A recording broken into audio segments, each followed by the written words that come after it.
Paano nga ba mag-answer ng call kahit di hinahawakan ng screen ng iyong Android phone? So ito guys yung ating Android phone at so ang gagawin nyo lang, punta lang kayo sa Play Store at dito search nyo yung Bunny Dialer. Yan, Bunny Dialer. So install nyo lang pag hindi pa naka-install. So makikita nyo dito sa kanan. So dahil naka-install na sa atin, tap na natin yung open or punta kayo sa mismong app. Yan, dito sa Bunny.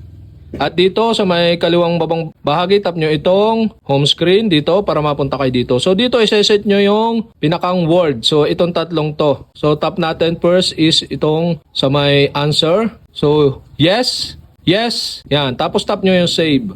So ganun lang dito sa dial, ganun din. So ito yung decline. Sasabihin natin is no.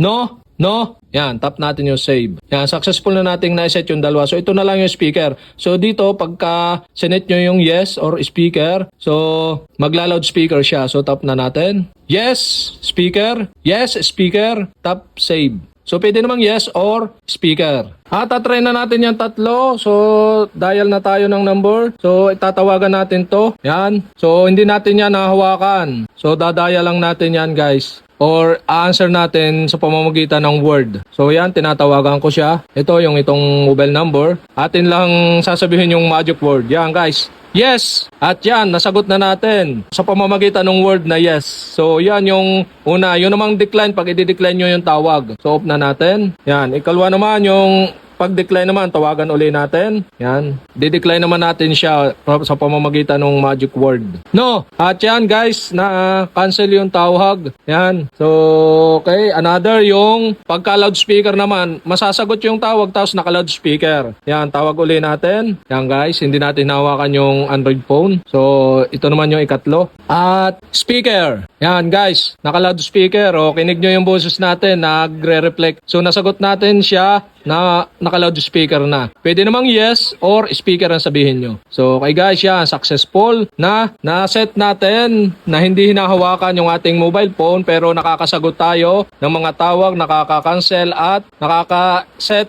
ng loudspeaker yung ating call sa ating Android phone.